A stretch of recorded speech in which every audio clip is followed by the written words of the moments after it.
Okay, the second announcement, which is regarding the phase 2 of the assignment. The assignment phase 2 has already been uploaded. It is a small assignment, and the last date for submission of the phase 2 is also 20th November. Right, so please, since we are having the regular examinations on 24th, 25th November, there is no scope for extension of the phase 2. So a request that the same should be uploaded by 20th November. There will be no extension. The link for uploading phase 2 of the assignment will be available from Monday. And a revised list of the groups will also be uploaded by Monday, and there will be some shuffling in the sets to which you belong, because there have been many groups where the students have changed the groups. So a revised list according to your submission will be uploaded, and please look out for the set you belong to. So there might be a change in the set in which you belong to. So look out for the set which you belong to and then make the submission of the phase 2 accordingly. You should now submit in the revised set to which you belong.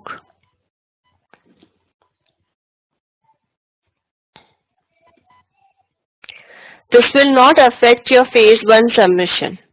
Right, so your phase 1 submission, based on your phase 1 submissions, your sets have been organized, and if you are moved into another set, your submission is being moved to the other set. Right, so please, the next phase that you submit must be in the correct set, right, as per the new list that will be uploaded on Monday. This question whether there will be quiz 3. No, there is no quiz 3 in this course. We end with quiz 2, and then that would be followed by phase 2 of the assignment, and finally the comprehensive examinations. The expected deliverables for phase 2 is mentioned in the document itself. Kindly go through the same. And in case if there are any queries, you can write a mail to me. I would definitely try and answer it. Okay, let's start today with the first, with the lectures today. Okay, so we still have a few of the grasp patterns to cover. Right, so out of the 9 patterns, 5 patterns is what we covered in the last lecture, and today we're going to cover the rest of those. So the first pattern that we're going to start with today is the controller pattern. Right, so let's see what is the problem the controller pattern tries to address. The problem is, what first object beyond the UI layer receives and coordinates a system operation? Okay, there's a request, slides are not visible. They're not shared. I have open and shared. Is it not visible?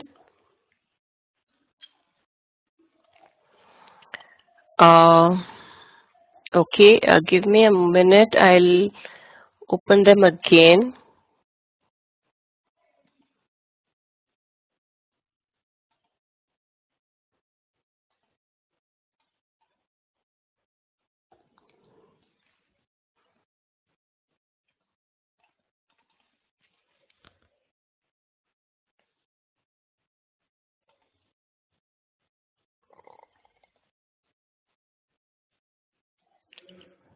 Okay, is it visible now?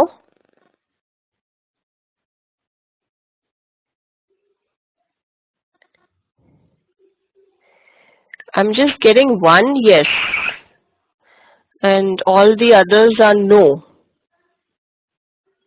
My voice is audible? I'm audible, but the slides are not visible.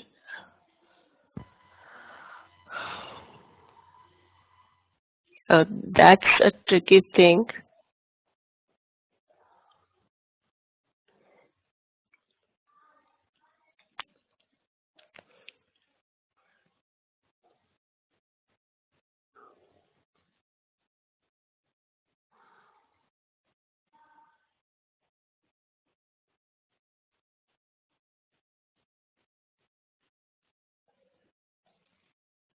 Is it now visible?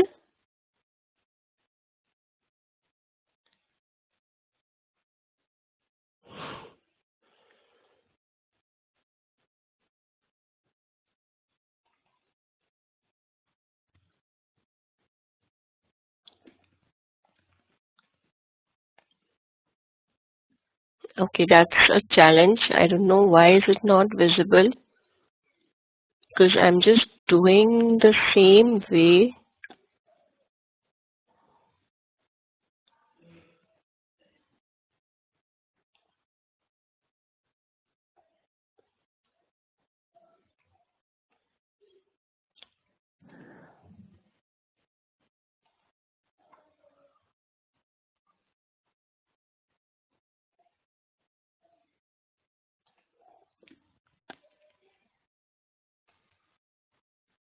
Okay. Okay, so we start with the controller pattern today. Let us first understand the problem that the controller pattern tries to address. It says, what first object beyond the UI layer receives and coordinates a system operation, right? So which should be the object, right? The first object which receives all these system operation events, right? If you remember,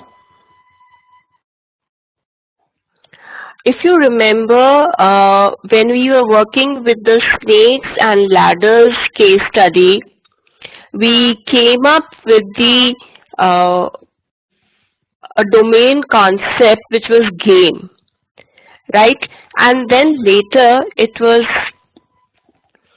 when we transformed it into the class diagram, when we transformed the domain model into the class diagram, there was an intuitive class that we all had made which was called the game controller, right? There was a main reason behind that game controller, the class that we came up with, the game controller, right? Uh, Knowingly or unknowingly, the pattern called controller pattern was something that was applied and in that particular case, right? Because we always felt that there is a need of some kind of an object that should be responsible for controlling all the events that are coming to the system, right? And hence we came up with a class, a concept called the game controller, and very nicely we gave it a name also, which is game controller, right? Because we knew that this is something that we are creating in order to control the entire game processes, right? So this was an object, the first object beyond the UI layer, right? So it was of course the user interface layer which receives the first input from the users, right? But beyond that layer, at the system level, which is the first object which is responsible for controlling all the system operations. And this was the controller, right? So our controller is the first object beyond the UI layer which is responsible for handling a system operation message, right? And the solution the controller pattern provides us is that assign responsibility to a class representing one of the following choices, right? So which class should be responsible for handling all the inputs from the user? You choose in one of these two ways: either a root object or a system that controls the major or all the system operations, right? So we need a common root object which is responsible for handling all the events that are coming to the system, right? Make use of a class which either represents a complete use case scenario, right? So you can have one major controller which is the main root object, or you might have n number of controllers and you name them accordingly, right? So controller which is responsible for handling events pertaining to a certain use case scenario, then you name it accordingly, right? So you might call it use case handler, or this particular use case coordinator, this particular use case session manager, or maybe manager, right? So these are the objects which are responsible for handling the events which are coming to the system and uh, processing them, right? So what do we mean by a controller processing the events coming to the controller object, right? So what is the responsibility of the controller? A controller is responsible for delegating to the other objects the work that needs to be done, right? So the main task that a controller is supposed to do is coordinate or control the activity, right? And this is what we say is the task of the controller. The controller has to delegate the task to the other objects. It does not do much work itself, right? So this is one very important concept. The controller should not do the tasks on its own, right? The controller is to be designed in a manner that it only delegates the tasks to the other objects, right?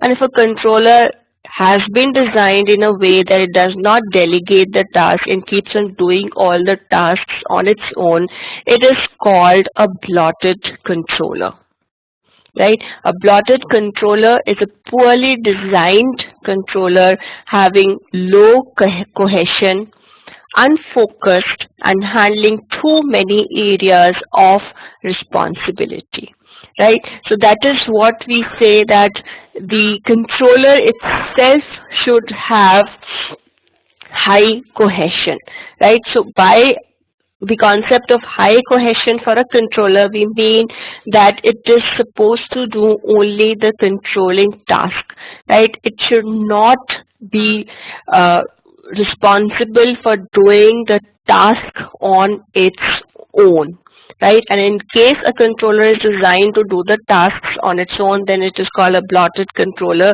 It is not doing the task specified specifically for the controller, right? So let's take up a few examples and understand. From the snakes and ladders example, it is very clear that the game controller is the one that is responsible for controlling the tasks of the system, right? So if in the snakes and ladders case study, we ask who should be responsible for sending invite to a player to join the game, right? The answer would be who should be responsible for sending invite to a player to join the game, or who should be responsible for informing all the players that this particular player has won, right? So if you see these particular tasks, they are the tasks which are related to the entire game system, right? And all these tasks which are related at a higher level related to the entire game system, they are to be done by the game controller, right? And that is the reason we effectively unknowingly we placed some concept name as a game controller inside the class diagram of the snakes and ladders case study, right? It came intuitively. Everybody said that the game domain concept has to be converted into somebody who handles the entire system, and that was the game controller, right? You could name it as a game handler, you can name it as a game manager, but this is the main class which beyond the UI layer is the class responsible for handling the various system events and delegating the tasks that are to be done to different classes existing in the system. So this is what a controller pattern tells us, that whenever you're designing a system, it is very important that you have a centrally placed concept, a controller or a handler which does most of the delegation task, right? In case you do not have this kind of a controller, the external events get segregated and they are being sent to the subsystems by the client, right? So then if something has to be changed, it will be really difficult to find out which subsystem the event is going to, right? But if you have a controller placed at the top layer, you can easily find out, okay, the controller is sending these events to this particular subsystem, and these events are being sent to this particular subsystem, right? It is, if you try and draw an analogy of this pattern with one of the gang of four patterns, you would understand that this pattern is somewhat closer to the facade pattern that we discussed in the gang of four.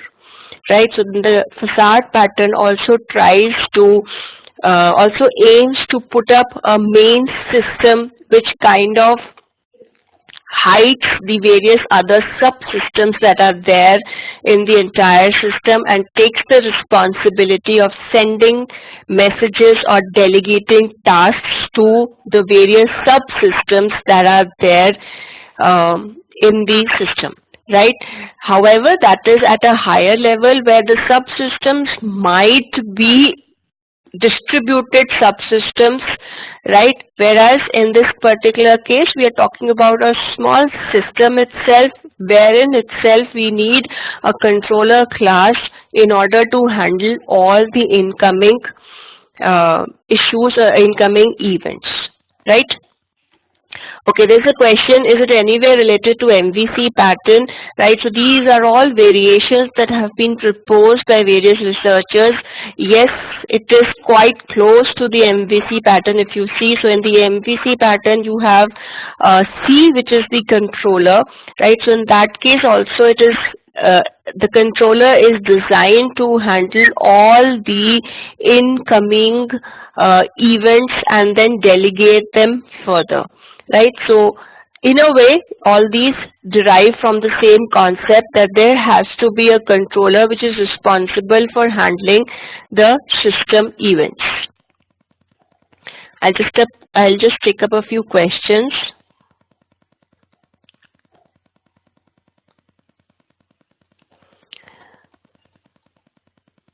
Okay, so it says, in the domain model that we had drawn, the game owner is responsible for inviting the players, right? So conceptually it was the game owner who would invite the players, but it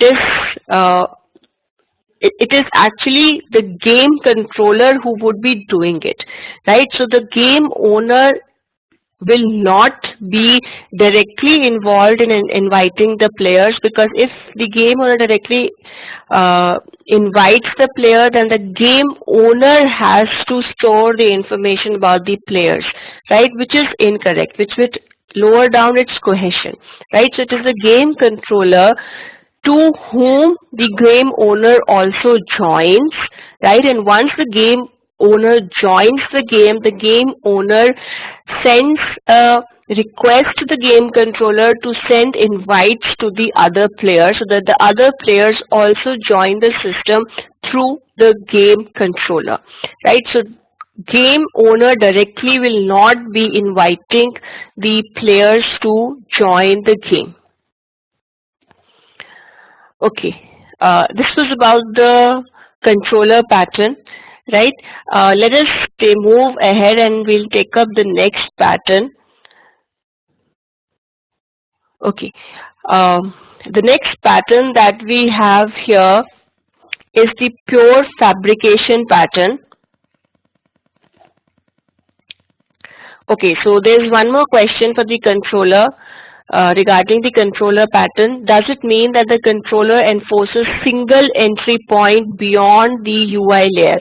Yes, the controller enforces a single entry point beyond the UI layer. So beyond the UI layer, after the UI layer, all the system events are directed to the controller, and the controller is supposed to delegate the rest of the functionality to the other modules, right? Okay, we'll quickly move up to the pure fabrication pattern, since we have a lot of patterns to cover today.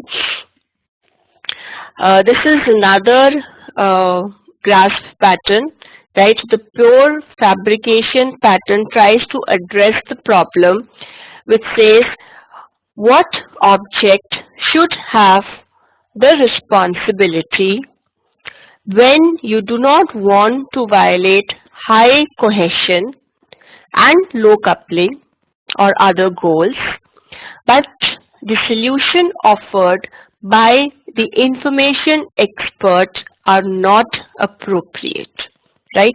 So the problem here is that the solution offered by the information expert is not the best solution, right? It's not an appropriate solution. In that case, how you should assign the responsibility for doing a particular task, right? We would try and understand this with scenario, and then only we understand that why the solution offered by the information expert is not appropriate, and we need another class to do that, right? Let's first understand the solution it tries to provide. It says the solution is assign a highly cohesive set of responsibilities to an artificial or convenience class that does not represent a problem domain concept, right? So you're assigning a highly cohesive set of responsibilities to a class which is artificial. So what do you mean by artificial? That this class does not represent a problem domain concept. So this class does not exist in the domain model. It is a fabricated class. It's an artificial class, and it is a convenience class, right? It is being created for a particular reason, right? And it is made up to support high cohesion, low coupling, and enhance reusability, right? So I'll just give you an example.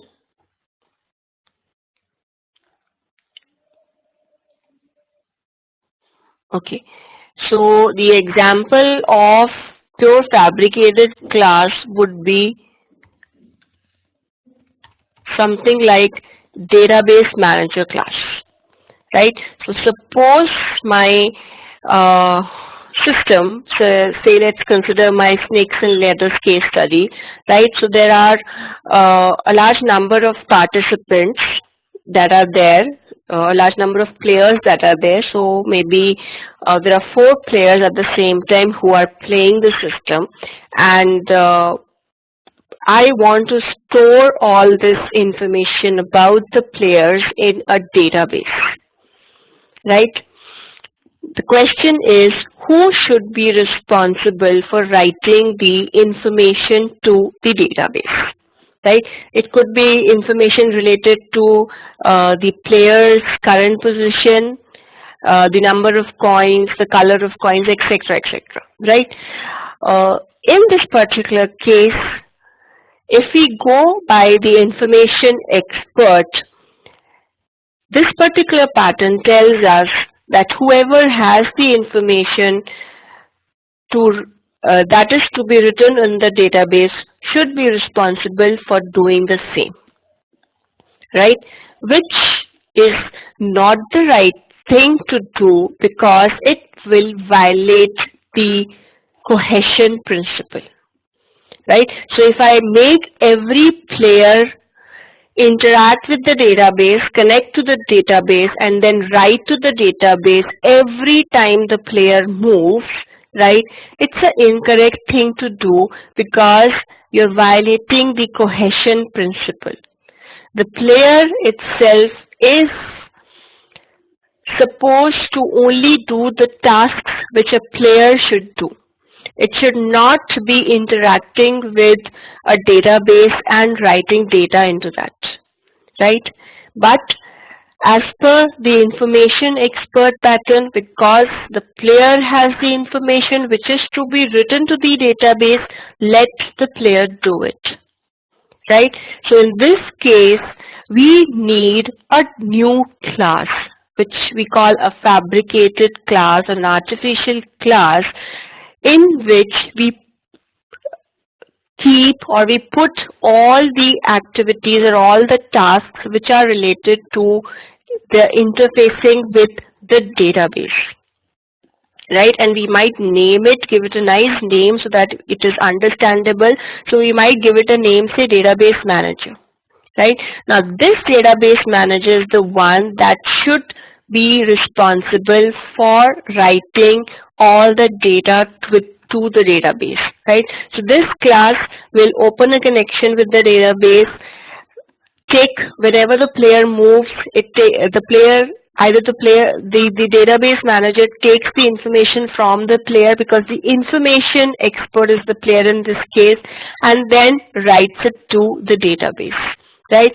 So this particular fabricated class, if you see, becomes highly cohesive because this class does all the database related tasks. It only takes the information from the other classes which have the information which is to be returned to the database, and it writes the information to the database, right? There are a few questions. Let me become that so that I make it more clear to you. If we have a method for writing in the database inside the class, then cohesion, I didn't get the word, continues. Okay, the idea that I'm trying to explain is that every class inside the system should not be interacting with the database and writing information about itself in the database, right? This is a general rule that we do follow, but how does that rule come from is from this particular pattern, right? The idea, because if every class that has the information, for example, the player class has the information about its current position, the player class will not connect to the database and then invoke a method and write the data to the database, right? It is lowering its cohesion because the player class now starts doing some unrelated task.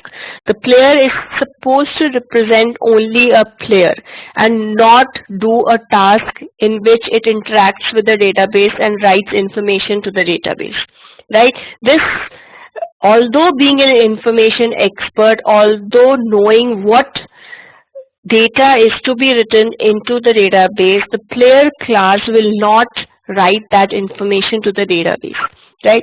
Somebody else has to write the information into the database. That somebody else will not be the game controller, because the game controller is has only the task of delegating the events, right? So in order to complete this task of interacting with the database, we usually fabricate a class which is given only the responsibility of interacting with the database and writing data into the database, right? So this highly cohesive set of responsibilities of only interacting with the database are put into this fabricated class, which is not a part of the original domain model, but it has been created for completing the task of writing information into the database. Right? I'll just take up a few questions so that I know where we are in terms of understanding.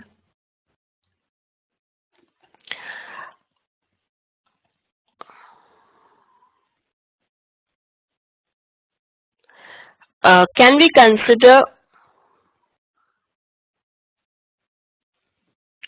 okay, so in that case,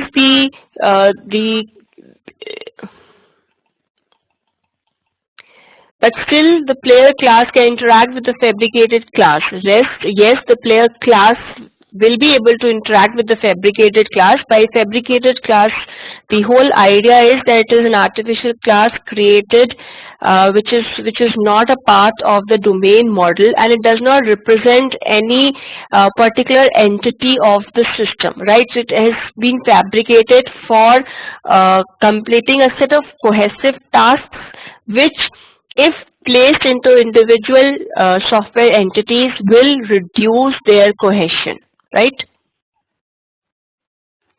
Fabricated class is the classes of data access layer. Yes, you can say that. Can we consider this pattern as creating a wrapper class? Well, precisely not.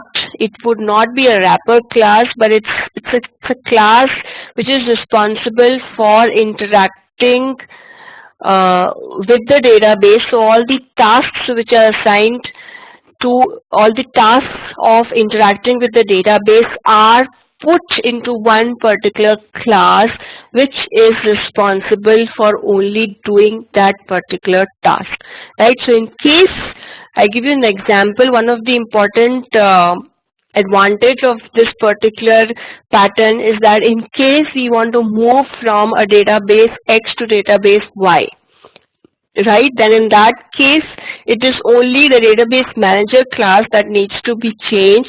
Rest of the classes do not are not affected by this change, right? This is one advantage of making a different database class, and which is responsible for doing this particular cohesive set of responsibility. Can we say that adapter in the adapter pattern is a fabricated class? It is a fabricated class, right? Because it is created out of fabrication for n particular reasons, right? But you cannot say that if you create a fabricated class using a pattern, it is an adapter pattern, right? So the two concepts are largely different, right?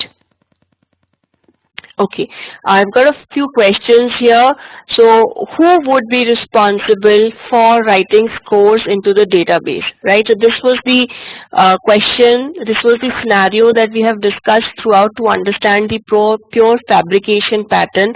So in case of snakes and ladders example, who would be responsible for writing the scores into the database, right? And the answer is that we would use another class which would be responsible for writing these scores into the database, right?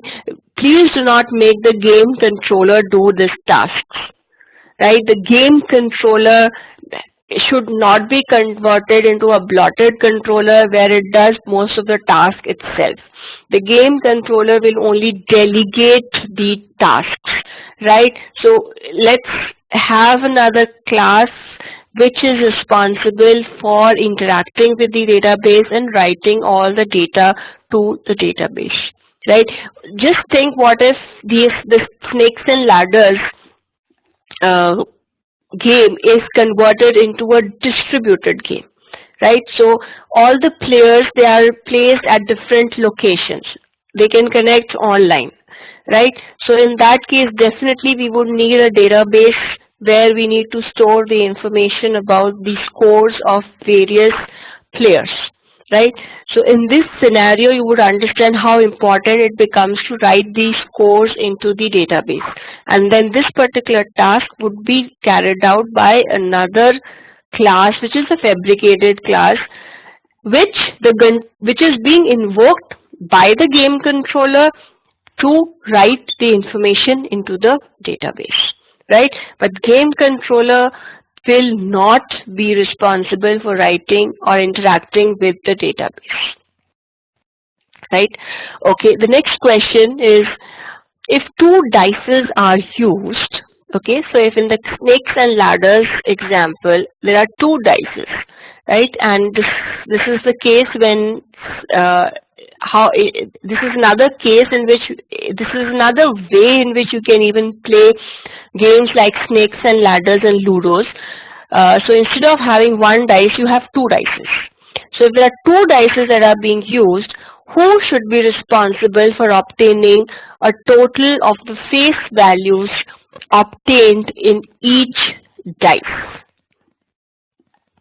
Right, so this is again an example of a pure fabrication pattern wherein I need somebody to tell me that if there are two dices, how will I be able to know the total of the face values obtained in each dice, right? And the answer to this is, in this case, we would need a fabricated class which is called a cup.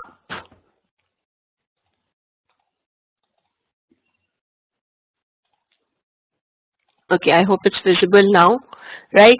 So in this case, we would need another fabricated class which is called a cup, which would be responsible for finding the sum total of the two dices when the two dices are rolled, right? So instead of rolling the dices, in this case, now the players will interact with the cup only, and the cup, and they will say either invoke a method, say roll cup, or they would invoke a method, say get face value from the cup, right? So now internally the cup is the one which will be responsible for rolling the two dice and returning a value to the user, right? There you might think that this is not a very nice idea of having a cup to put the dice, but think if I want to add another dice to it, right? So if I want to add another dice, then having a cup to do that for me is a good idea, because then in that case you can add as many number of dices as you want, right? So these fabricated classes, they might not be a part of the system, but might be fabricated in order to do in order to fulfill particular set of responsibilities which are which, if done by the information expert, lowers the cohesion of the information expert, right? So this is one main reason why we go for a pure fabrication class, is that the solution offered by the information expert lowers the cohesion of the particular class, and that's the reason we fabricate a new class, assign the responsibility to that particular class to do the designated set of responsibilities which are highly cohesive in themselves, and then do the task, right? So this was the pure fabrication pattern. So we've covered two patterns, controller and pure fabrication. Let's move to the next pattern, which is the polymorphism pattern, right? So this polymorphism pattern, as the name suggests, help us to solve the problem as to how to handle alternatives based on types, right? So if there are n number of classes which differ in type, how to handle these various alternatives?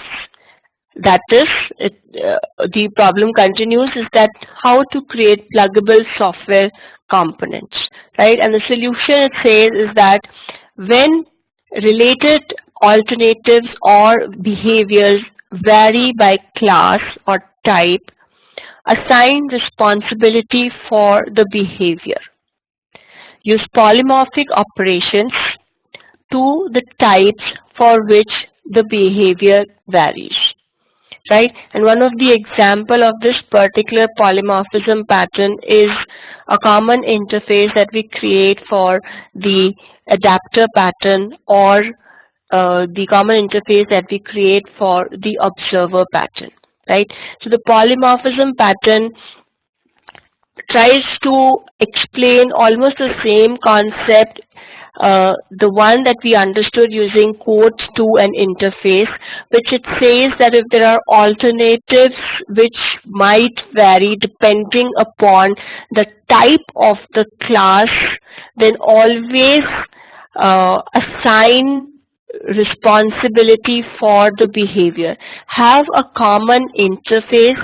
The various alternatives should implement that common interface, right? And these alternatives, different types of classes, would change on runtime, but the interface remains the same, right? And this one kind of an example we saw even in the factory pattern, where we had a cake factory, right? I hope you remember. So we did the factory pattern, and when we made a cake factory, and the cake factory was supposed to give us cakes of different types, right? So there were, say, 4 types of cakes that were there, and we saw that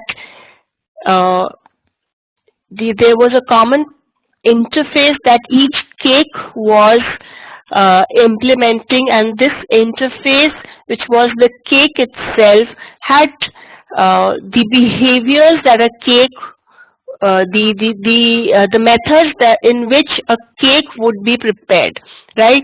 So if I remember correctly, so there was a decorate cake, there was a bake cake.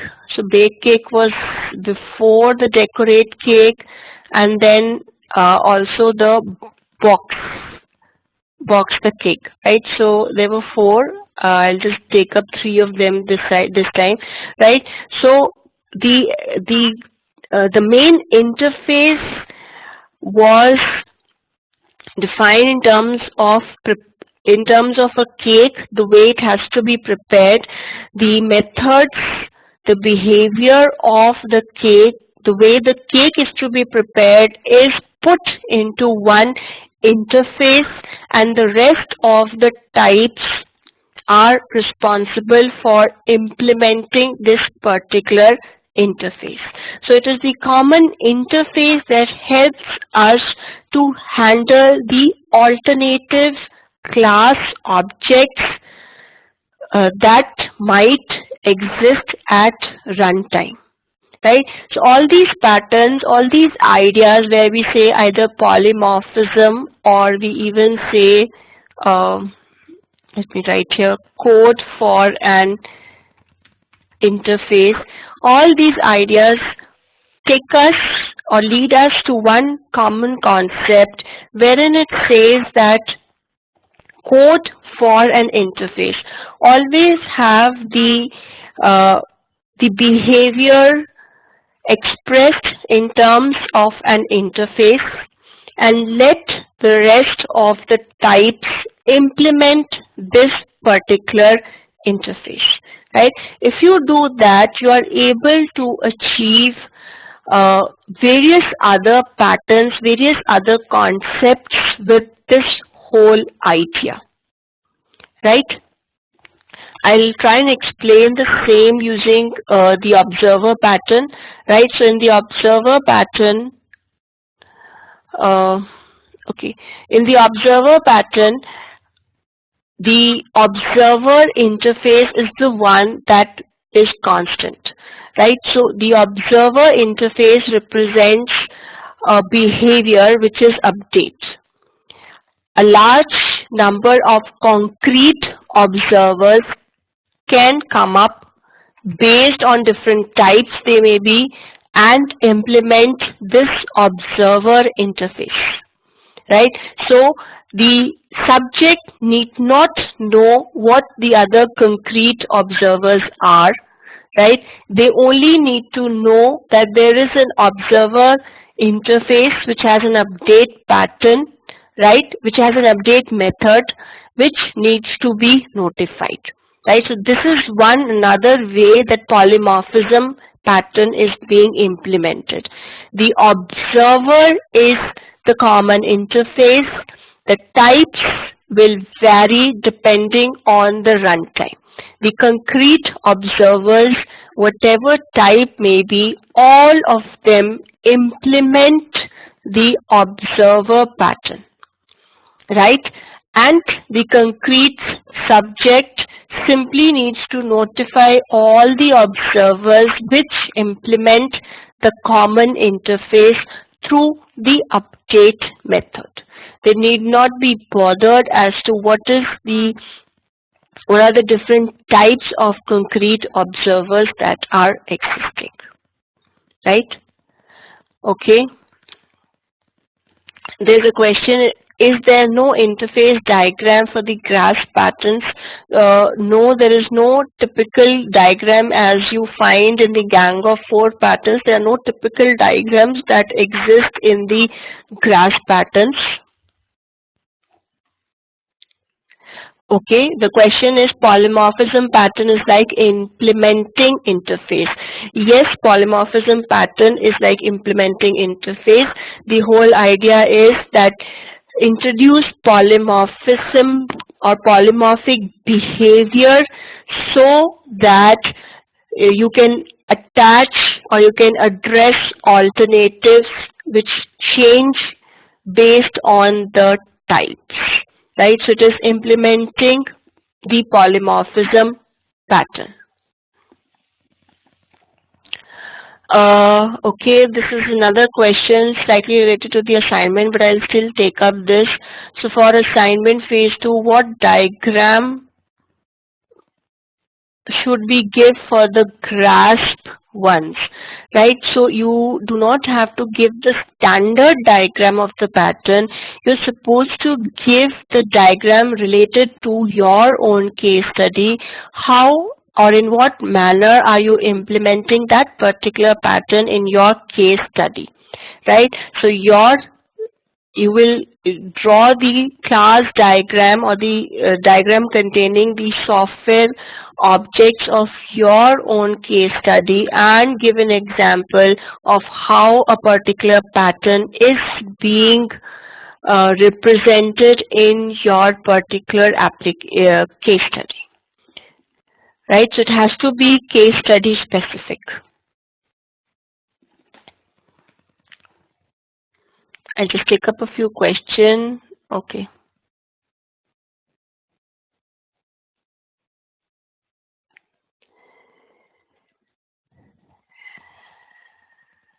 When will be the results of phase 1 be of the assignment be out? We'll give the consolidated marks after the vivas of the phase 2. Right, and there was a question regarding the viva. The vivas will only be an interaction mechanism to understand your understanding of the case study, the designing, and your contribution.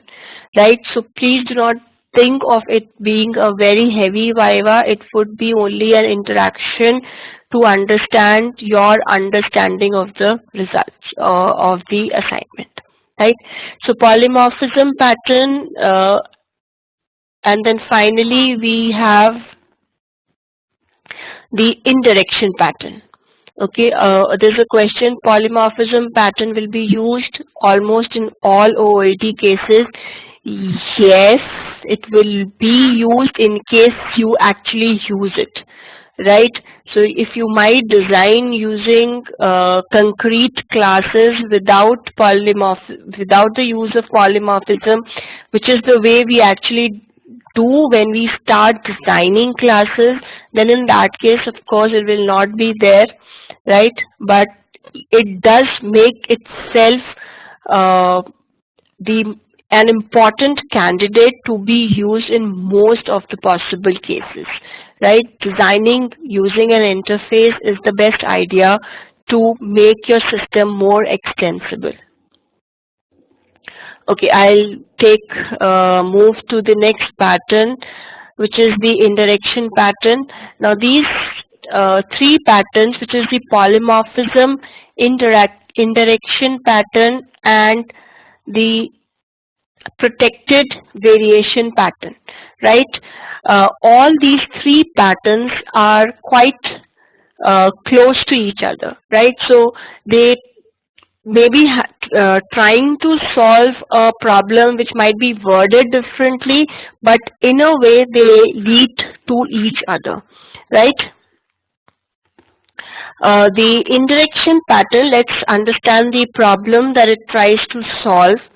It says where to assign a responsibility to avoid direct coupling between two or more things, or how to decouple objects so that low coupling is supported and reuse potential remains higher, right? So the problem is how to reduce the coupling between two modules or two systems.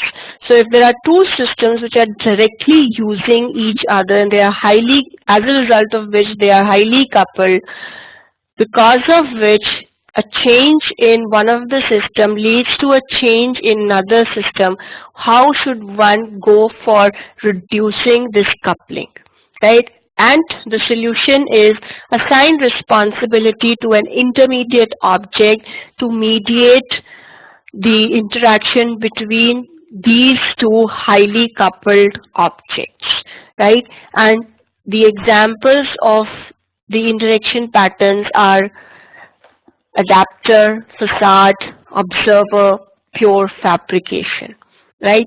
All these are ways of introducing an intermediary object or intermediary fabricated class which reduces the coupling between the two objects, right?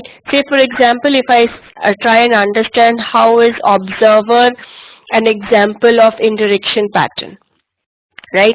So if I only use the concrete subject and if I only use the concrete object, sorry, the concrete observer, then the concrete subject needs to know or needs to keep information about all the concrete observers existing in the system, right? We decouple this connection between them by introduction of an interface which is the observer interface, right? So the concrete subject now only needs to keep information about the uh, all the uh, all the alternatives which are implementing the observer interface.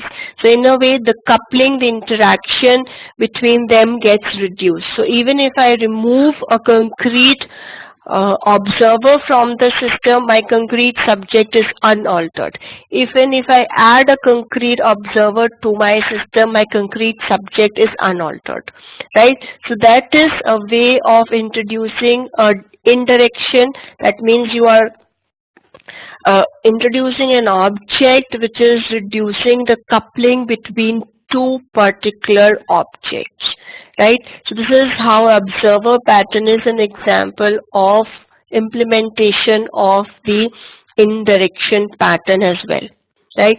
Similarly, if we can even see for a facade pattern, again facade pattern, it forms a kind of a layer which decouples the various subsystems from the outer system, right? So the outer main system or the clients which are trying to access my system, they are being indirected, or their coupling is being reduced with the subsystem. So they no longer interact with the other subsystems, but they only interact with the facade object, right? So a layer of indirection is being introduced between the client and the subsystems in my system, right? So if a particular subsystem changes, my client is unaltered, right? It will be the facade which is to be changed, which is to be redesigned to accommodate the new subsystem, but the client is decoupled, right? So my client is only interacting with the facade object. So this kind of an indirection helps to introduce a layer, an object between heavily coupled objects so as to reduce the coupling between the two, right? A very close kind of a pattern is the protected variations pattern, right? And this is the last of the glass patterns. The problem that this particular pattern tries to address is that how to assign objects, subsystems, and systems so that variation or instability in these elements does not have an undesirable impact on the other elements, right? The idea is protected variations. How do you protect the variations from having a ripple effect onto the other systems? And the solution is identify points of predicted variations or possibilities of instabilities and assign responsibilities to create a stable interface around them, right? And the best examples of these are polymorphism and indirection. So the moment you find there is a possibility of variations happening in the subsystems, create a level of indirection on top of it, so that the effect of the changes in the subsystem does not get rippled to the other systems, to the higher level system. There's a layer which decouples my subsystem with the other system, right? So that if there is a possibility of variation in the subsystem, it doesn't have a ripple effect on the rest of the systems, demanding a change in rest of the systems as well, right? And there's a question, why do we need a protected variation patterns if we already have an indirection and polymorphism as the grass pattern, right? So these patterns, the reason is that the whole idea, that the whole problem that they attempt to solve is slightly different. The solution may be the same, right? But the problem is the problem domain that it is trying to solve is slightly different, right? So you can go through the problem each one tries to solve and then understand in a better manner. The solution is the same, but the problem that each of these patterns tries to solve is slightly different, right? Okay, I think we will take a break here. I will stop the recording and we'll come back after 5 minutes